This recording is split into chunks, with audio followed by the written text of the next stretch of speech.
Hello and welcome to ज़िला विज्ञान। आज हम अपना नेशनल एजुकेशन पॉलिसी 2020 के बारे में डिस्कस करेंगे कि इसके अंदर आपके क्या क्या चेंजेस हुए हैं। आपको जैसे पता है कि हमारी पूरी एजुकेशन पॉलिसी चेंज हो चुकी है, तो इसके अंदर क्या क्या बातें बोली गई हैं और क्या क्या चीज़ें इसके अंदर इंक्लूड की गई हैं, तो वो हम सारी आज डिस्कस करेंगे।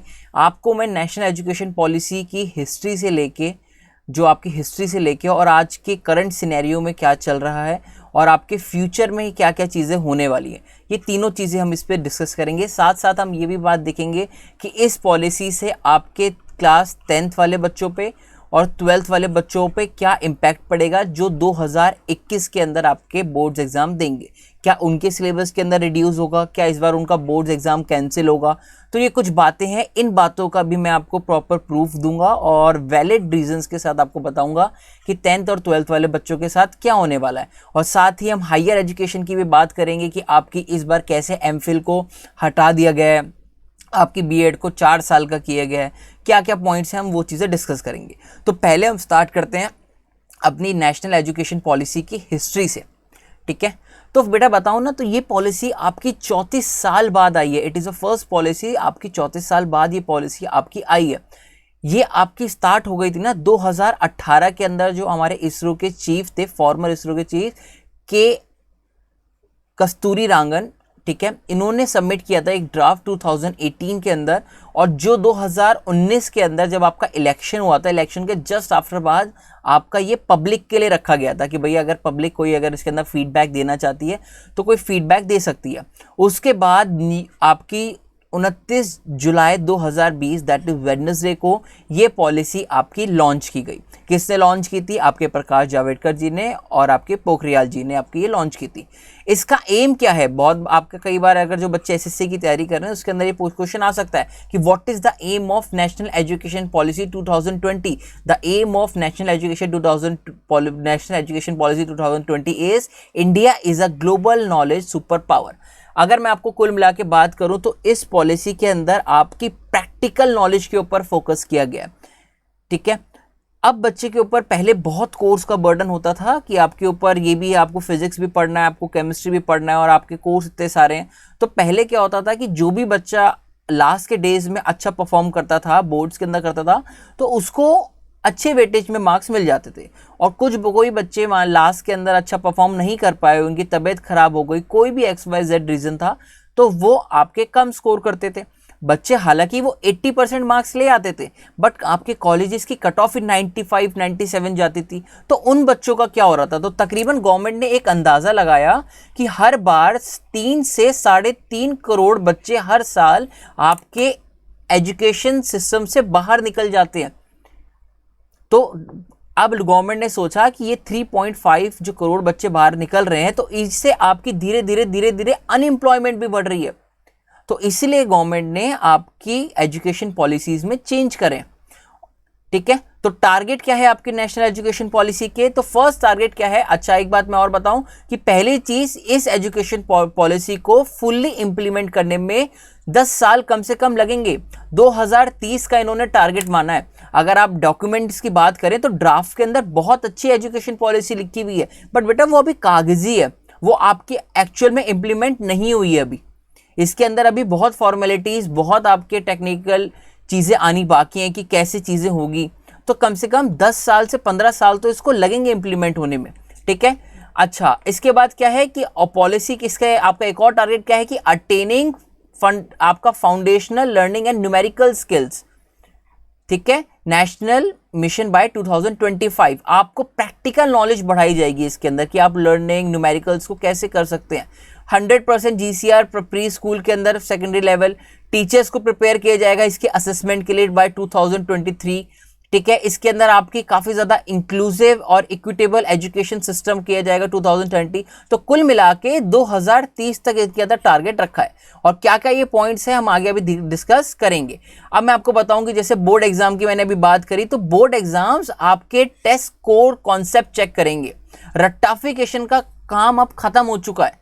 वैसे साइंस के अंदर रट्टाफिकेशन चलती भी नहीं थी, बट अब रट्टाफिकेशन बिल्कुल हटा दिया है इन्होंने। एप्लीकेशन बेस कर दिया, एप्लीकेशन ऑफ नॉलेज, कि आपको नॉलेज कितना है सब्जेक्ट का कि आप उस सब्जेक्ट के प्रैक्टिकल यूज जानते हैं कि नहीं जानते, या फिर आप सिर्फ रट के आप आए हैं। कि जैसे अगर आप फिजिक्स में बात करें तो फोर्स का फॉर्मूला मास इनटू एक्सेलरेशन होता है, ये बच्चे हर कोई रट लेता था, पर ये फॉर्मूला आया कैसे है और इसके पीछे आपकी एप्लीकेशंस क्या क्या हैं, तो वो एप्लीकेशंस आपकी इसकी पूछी जाती है। ठीक है, फिर अगर मैं बात करूं कि आपका जो चिल्ड्रन, अगर आपका हर कोई बच्चा है तो इनका एक और मोटिव है कि अगर कोई भी बच्चा स्कूल से बाहर निकलता है तो एटलीस्ट एक स्किल को एक्वायर्ड करे। ठीक है, अगली बात क्या है, common standard of learning and public and private school. Private और पब्लिक स्कूल और जितने गवर्नमेंट स्कूल है उनके अंदर एक कॉमन स्टैंडर्ड की लर्निंग हो, किसी के अंदर भी कोई फर्क नहीं रह जाए। ये नेशनल एजुकेशन पॉलिसी के टारगेट्स हैं। अच्छा, क्या क्या पॉलिसी में चेंज किया है? आप आज तक जिस मिनिस्ट्री को एचआरडी मिनिस्ट्री के नाम से जानते थे उसका नाम चेंज करके इन्होंने मिनिस्ट्री ऑफ एजुकेशन कर दिया है, दैट इज शिक्षा मंत्रालय। आपको पता होगा कि एक एक्ट था आरटीई, राइट टू एजुकेशन, जिसके अंदर आपके 14 साल के बच्चों को आपको कंपल्सरी एजुकेशन देनी होती थी, बट इसको भी अब गवर्नमेंट ने बढ़ा के क्लास 8 से क्लास 12 तक कर दिया है। तो क्लास 12 के बच्चों को फ्री एजुकेशन या राइट टू एजुकेशन का पूरा हक है। उसके बाद इन्होंने एनएसीबी, एक आपके क्रेडिट बैंक की भी घोषणा की है कि क्रेडिट बैंक क्या होगा कि अगर आप किसी साल के अंदर छोड़ के चले जाते हैं, मान लीजिए आपने ग्रेजुएशन के फर्स्ट ईयर में लिया और आपको वो चीज़ नहीं पसंद आई, तो अगर आप वहाँ से छोड़ के जाते हैं तो वहाँ के क्रेडिट आपको एक सर्टिफिकेट इशू होगा कि इस बच्चे ने इतना टाइम यहाँ पे बिताया और इसने ये एग्ज़ाम पास किए हैं और ये चीज़ें की हैं, तो ये इसके क्रेडिट है। आपकी जो बच्चे ग्रेजुएशन में उन्हें पता होगा कि आपको क्रेडिट्स मिलते हैं हर बार कि आप एग्जाम क्लियर करते हैं। अगर आपको टोटल अगर 100 क्रेडिट में से अगर 50 क्रेडिट या 60 क्रेडिट मिल गए तो आप ग्रेजुएट कहलाते हो। अगर आपको उससे कम क्रेडिट मिलते हैं तो आप ग्रेजुएशन नहीं कर पाते, आप ग्रेजुएट नहीं कहलाते, कई लोगों की बैक लग जाती है। तो ये वाला सिस्टम इन्होंने बहुत अच्छा किया है। उसके बाद अब पहले हमारा सिस्टम क्या होता था कि 10 आपके हर साल एग्जाम्स होते थे, बट इस बार आपके क्लास 3, 5, 8 में एग्जाम्स होंगे और 10th और 12th यहाँ 5 क्लासेस में एग्जाम्स होंगे। इनके बीच में जो भी क्लासेस हैं 6th हो गई, 7th हो गई, 4th हो गई, 5th हो गई, वहां पे कोई भी एग्जाम्स आपके हर साल कंडक्ट नहीं होंगे। जैसे ही बच्चा 6th क्लास में पहुंचेगा तो 6th क्लास में पहुंचते ही उसको वोकेशनल एक्टिविटीज के अंदर इन्वॉल्व किया जाएगा। अगर वोकेशनल एक्टिविटीज बोलूं तो बच्चे को, जो आप इंजीनियरिंग कॉलेज में जाके कोडिंग सीखते थे, आपके एप्लीकेशन बनाना सीखते थे, वेबसाइट डिजाइन करना सीखते थे, तो वो सारी टेक्नोलॉजी की जो नॉलेज है वो बच्चे को 6th क्लास के अंदर ही प्रोवाइड कराई जाएगी। कितनी मजे की बात है कि मतलब ऐसा कुछ हमारे इंडिया में होने जा रहा है और ये अभी डॉक्यूमेंटेशन के ऊपर है। आई होप ये वाली पॉलिसी बहुत अच्छे से इंप्लीमेंट हो और ऐसा कोई सिस्टम आए। चलिए आगे देखते हैं। अब क्या है, पहले आपको पता हो कि जैसे यूजीसी होता था आपका, ठीक है, तो यूजीसी क्या करता था, सारी आपकी जितनी भी यूनिवर्सिटीज होती थी उनको कंट्रोल करता था। फिर AICTE होता था, NCTE होता था। अब इन सबको हटा दिया गया है। इन सबको हटाने के बाद आपका एक HECI बनाया जाएगा, HECI Higher Education Council of India, जिसकी 4 रेगुलेटरी बॉडीज आपकी होने वाली है। ठीक है, कौन कौन सी होंगी आपकी, NHERC, NAC, HEGC और GEC। इनकी आप फुल फॉर्म पढ़ लेंगे। ये टीचर्स के लिए होगी। ये आपकी, अगर मैं NAC की बात करूं तो हायर एजुकेशन की रिकग्नाइजेशन के लिए होगी।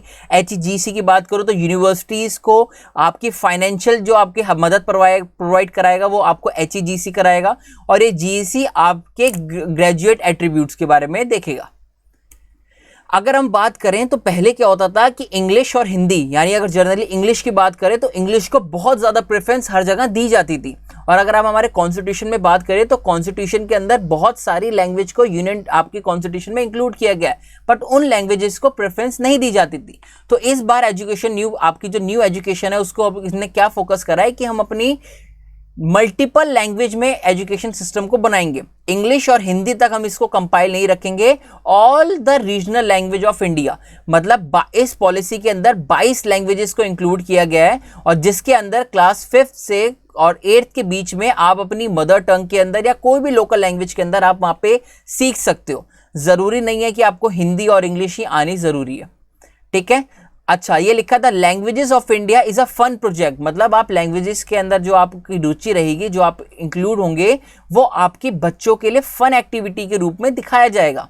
अगली बात करें कि आपको यूनियन टेरिटरी या जो स्टेट है वो आपकी 3 लैंग्वेजेस सिखाएगा। ठीक है। अगर आप दिल्ली की बात करें तो दिल्ली के अंदर 3 लैंग्वेज कौन कौन सी हो सकती है, एक आपकी इंग्लिश होगी, एक आपकी हिंदी होगी, और थर्ड वाली लैंग्वेज आपकी ऑप्शनल रहेगी। आप फ्रेंच ले सकते हैं, जर्मन ले सकते हैं, पंजाबी ले सकते हैं। ये टोटली आप पे डिपेंड करेगा और स्कूल पे डिपेंड करेगा कि स्कूल के अंदर कौन कौन सी फैसिलिटीज मौजूद हैं। ठीक है। जो भी आपके क्लासिकल लैंग्वेजेस होंगे वो आपके वाइडली अवेलेबल होंगे हर स्कूल के अंदर। इसने लिखा है कि available in school as optionals, हर ऑप्शंस आपके स्कूल के अंदर अवेलेबल होने वाले हैं।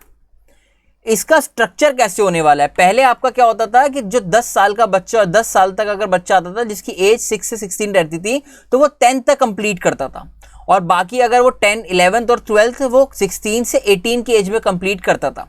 ऐसा कुछ पॉलिसी होती थी। बट इस बार गवर्नमेंट ने इस पॉलिसी को चेंज करके आपका क्या करा है, 5+3+3+4, ये आपकी कुछ इन्होंने इस बार पॉलिसी अपनाई है। अब सर ये पॉलिसी क्या है, अगर आप फर्स्ट वाले 5 साल की अगर मैं बात करूं तो इस 5 साल को आपको 2 पार्ट में डिवाइड किया जाएगा, स्टार्टिंग के 2 साल और फिर 3 साल।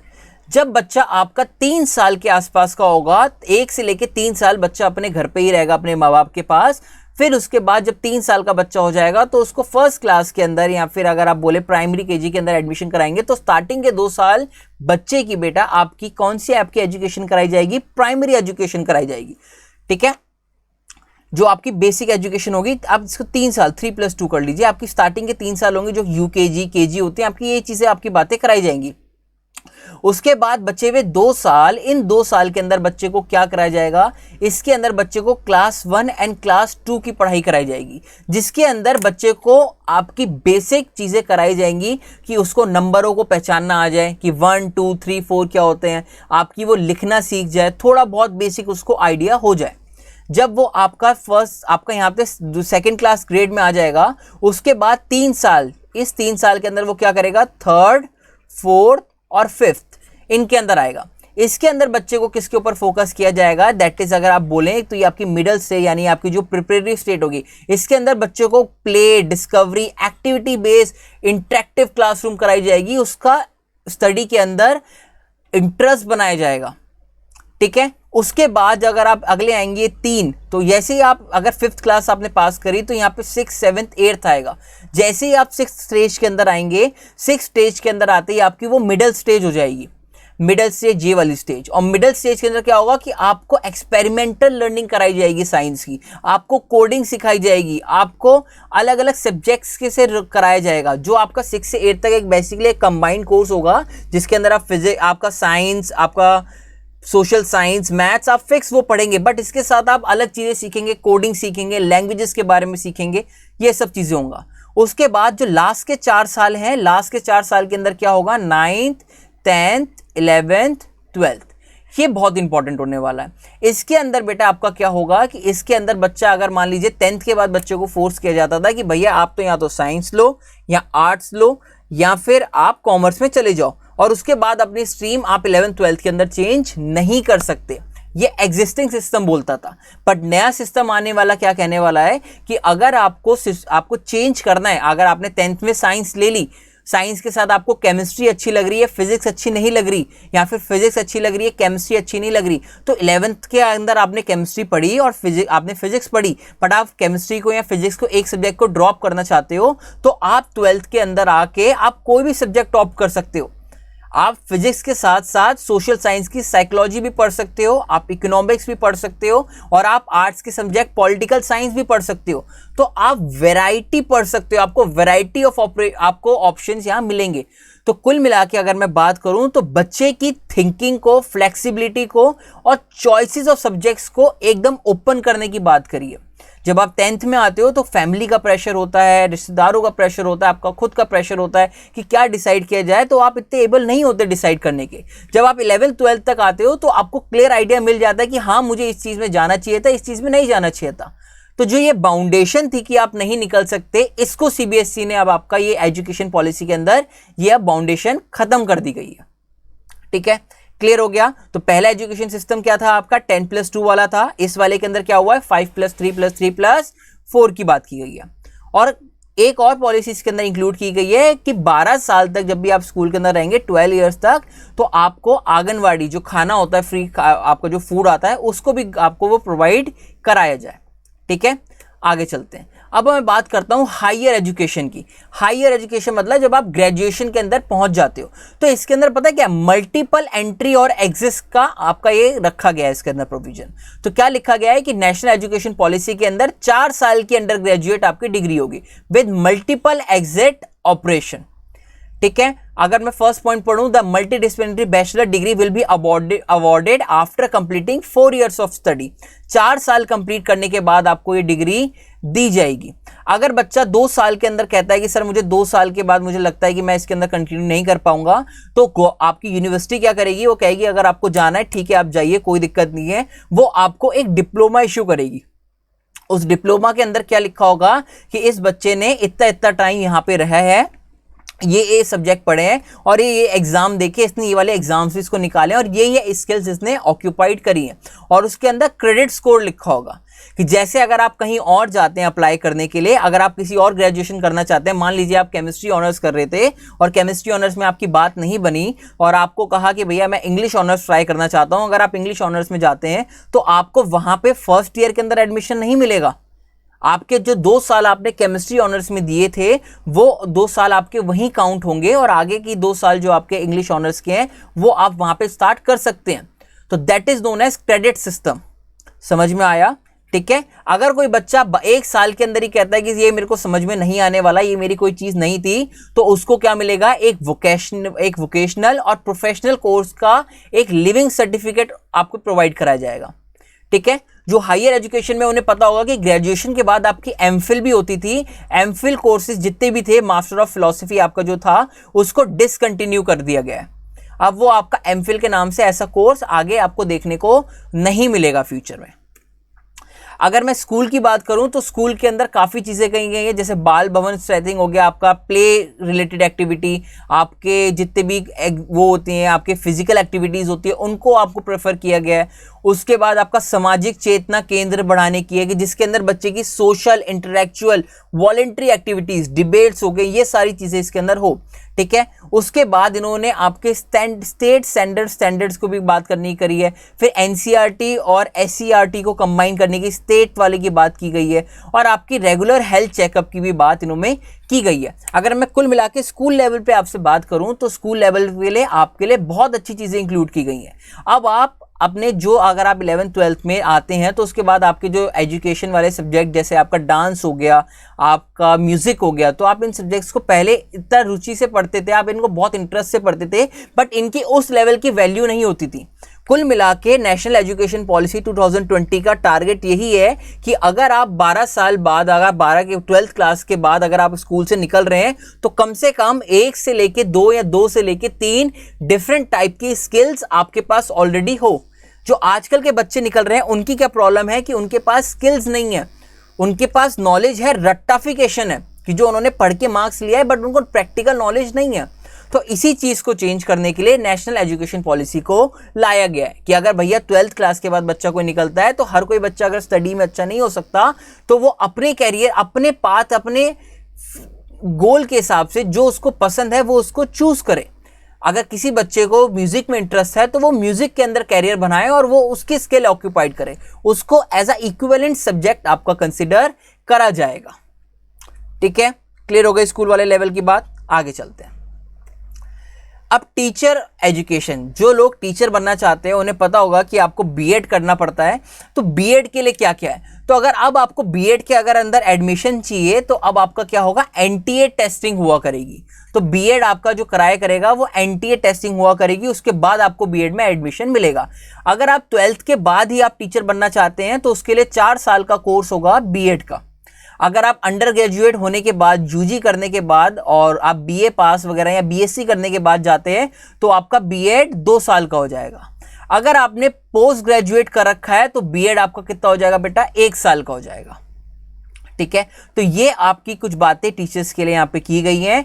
एक नया कॉम्प्रिहेंसिव नेशनल करिकुलम फ्रेमवर्क तैयार किया जाएगा टीचर के लिए बाय 2021। ठीक है, उसके बाद यहाँ पे NHERC और आपका टेट की ये बात की गई है आपकी दोनों करने के लिए कि ये प्राइवेट और आपके जितने भी स्कूल्स है पब्लिक, उनके लिए आपके के लिए बात की गई है कि आपको ये टेस्ट देना पड़ेगा वहां पे हर टीचर्स को, और जो आपका ये हायर एजुकेशन के फंड्स को आपका देखा करेगा, ठीक है, जो भी हायर आपकी वो प्रॉब्लम हुआ करेगी। उसके बाद आपका national centre of performance assessment. अब आपका क्या पता है कि जो पॉलिसी इंप्लीमेंट होती है तो कई बार पता लगता है कि यार इसके अंदर शायद ये चीज और इंक्लूड हो सकती थी, शायद ये चीज और आ सकती थी, और शायद वो आपको गाइड कर सकता था। तो यहाँ पे एक आपकी परख करके एक आपकी लॉन्च की जाएगी, जिसके अगर आप फुल फॉर्म बात करें तो national centre of performance assessment review and analysis of knowledge for holistic development, ये इसकी फुल फॉर्म होने वाली है। इसके ऑब्जेक्टिव्स क्या क्या रहेंगे सर? आपके सेटिंग नॉर्म्स रहेगा स्टैंडर्ड गाइडलाइंस के लिए, आपकी गाइडलाइंस रहेंगी जो स्टेट आपको को कराएगा, कंडक्टिंग नेशनल अचीवमेंट सर्वे कि कैसी कैसी आपकी पॉलिसी कर रही है, और मॉनिटरिंग कि आप कंट्री के अंदर आउटकम क्या क्या निकल रहे हैं। ये सारी बातें इसके अंदर होने वाली हैं।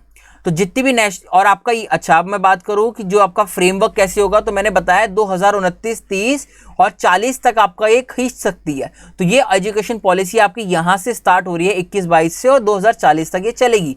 तो इनके बीच में क्या क्या आपका होने वाला है प्रोसेस, ये आपका फ्रेमवर्क है, पूरी टाइमलाइन है जो आपकी होने वाली है, ठीक है। तो आप ये वीडियो पॉज करके आप पढ़ सकते हो, पर जो जो जर्नल बातें थी वो मैं आपको ऑलरेडी इसके अंदर सारी बातें बता चुका हूं, ठीक है। आगे चलते हैं। अब हमारा मेन बात कि जो इस बार 2020 और 21 का बोर्ड देने वाले हैं उनके साथ क्या होने वाला है, क्या उनको भी एग्जाम देना पड़ेगा? तो कुल मिला के अगर मैं नेशनल एजुकेशन पॉलिसी की बात करूं कि एनपी आपकी क्या थी, एनईपी, तो इसके अंदर फायदा क्या हुआ है कि अगर मैं पॉइंट क्लियर करूं कि पहली बात कि आपको एग्जाम 3rd क्लास में, 5th क्लास में, 8th क्लास में एग्जाम देने होंगे, और आपके 10th और 12th में बोर्ड के होंगे। जो आपके बोर्ड के एग्जाम में वो अभी सुनने में आ रहा है, जितना मैंने देखा है कि 2 बार आपके बोर्ड एग्जाम साल में कराए जाएंगे, साल में 2 बार बोर्ड एग्जाम होंगे आपके, ठीक। पहली चीज ये। दूसरी चीज कि दोनों बोर्ड एग्जाम्स की वैल्यू आपकी होगी, आपके टीचर्स और आपके आसपास के जो स्टूडेंट्स हैं वो आपके एटीट्यूड के ऊपर टीचर्स आपको मार्क्स देगा कि आपका स्कूल के अंदर बिहेवियर कैसा है, आपका टीचर के साथ बिहेवियर कैसा है, आपके जो क्लास के स्टूडेंट्स हैं उनके साथ बिहेवियर कैसा है। आप अपनी मर्जी से कोई भी आप वोकेशनल सब्जेक्ट्स को ले सकते हैं। ये सारी इसके अंदर बातें थी। बट अब क्वेश्चन काफी बच्चों को आ रहा है कि जो 10th 12th में करंट में है कि सर 2021-21 में क्या होगा। तो यहाँ पे तो अगर आपकी एजुकेशन पॉलिसी में बात करें तो आपकी बात की गई है आपकी सिलेबस रिडक्शन की, बट ऑलरेडी आप लोगों का पता है कि ड्यू टू कोविड-19 आपका सिलेबस काफी ज्यादा रिड्यूस कर दिया गया है। तो काफी चांसेस हैं कि इस बार आपका सिलेबस और रिड्यूस ना हो, और 2020 और 21 का बोर्ड सीबीएसई पुराने ही पैटर्न से कराए। तो जो चेंजेस हैं वो 2021 के बाद ही लागू होने के पूरे आसार अभी दिख रहे हैं। कुछ कहा नहीं जा सकता कि अभी क्या चाहे कि अगर सीबीएसई और आपकी पॉलिसी अगर अभी से थोड़ा जल्दी करा दें तो शायद इसका इम्पैक्ट आपके में भी दिखने को मिल जाए। इसका इम्पैक्ट आपको देखने में क्या मिल सकता है, मेरे हिसाब से आपके 2020 के अंदर आपका जो 2021 के अंदर आपका जो एग्जाम होने वाला है वो आपका नॉर्मल बोर्ड का एग्जाम कंडक्ट होगा। इसका रिजल्ट आपके में क्या हो सकता है कि जो आपके एग्जाम आने वाला है, जो आपका एग्जाम का पैटर्न होगा वो आपका लॉजिकल हो जाएगा, वो आपका लॉजिकल हो जाएगा। कि अब आप सोचते थे कि पहले अगर आप रटके कर सकते हैं तो आप रटके नहीं कर पाएंगे, समझ में आ गया। तो आपसे कंसेप्चुअल बेस्ड क्वेश्चंस पूछे जाएंगे, पैटर्न में चेंज कर सकते हैं वो अपने, ठीक है। दूसरी चीज कि आपकी सिलेबस के अंदर यहाँ पे रिडक्शन होती हुई अभी नहीं दिखाई दे रही है।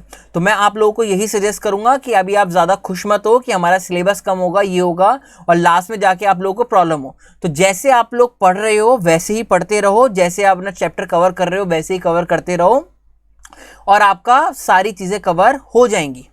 बीच में रुकने की जरूरत नहीं है कि सर हम सोच रहे हैं कि हमारा सिलेबस कम होगा, हम उसका वेट करें उसके बाद कंप्लीट करेंगे। तो मेरे हिसाब से ये बहुत बड़ी आप लोगों के लिए बेवकूफ़ी रहेगी। आप रुको मत, अपना सिलेबस कंप्लीट करते रहो, जैसे भी होगा टाइम टू टाइम आपको सीबीएसई बताती रहेगी। एग्जाम पैटर्न इस बार आपका लॉजिकल शिफ्ट होने वाला है, क्योंकि पता है कि 12th के अंदर आपके इस बार 50% एमसीक्यूज आएंगे, और 50% अगर मैं बात करूं तो आपके थ्योरेटिकल क्वेश्चन आएंगे। और थ्योरेटिकल क्वेश्चन मतलब कि आपके लॉजिकल चीजें, ये मैं बोर्ड की बात कर रहा हूं 12th क्लास के अंदर। 10th वालों का भी वही पैटर्न है, 10th वालों का पैटर्न अभी चेंज नहीं हुआ है, पर आगे आने वाले टाइम पे 10th वालों का पैटर्न भी चेंज हो सकता है। तो कुल मिला के आपकी अभी कोई भी एग्जाम्स के अंदर कोई भी कटौती नहीं है, कोई भी आपका सिलेबस की बात अभी नहीं की गई है कि आपका सिलेबस कम होगा, तो ये सारी बातें आपको रखनी है। तो आप अभी अपनी पढ़ाई जारी रखिए और कोई भी दिक्कत हो तो आप बता सकते हैं, ठीक है। तो मैंने आपको पूरा सर्वे बताया कि क्या क्या इसके अंदर था। अगर आपको ये लगा हो कि वीडियो आपको यूजफुल लगी है, अगर आपकी नॉलेज इंक्रीज की है इससे, तो प्लीज़ हमारे चैनल को सब्सक्राइब करना, वीडियो को लाइक और अपने दोस्तों के साथ, अपने पेरेंट्स के साथ, अपने बाकी लोगों के साथ जिनको इस पॉलिसी के बारे में बहुत ज़्यादा मिसकंसेप्शन है, आप उनको प्लीज़ बताइएगा। बाकी आप हमारे चैनल को सब्सक्राइब करना, ठीक है। Thank you so much for watching.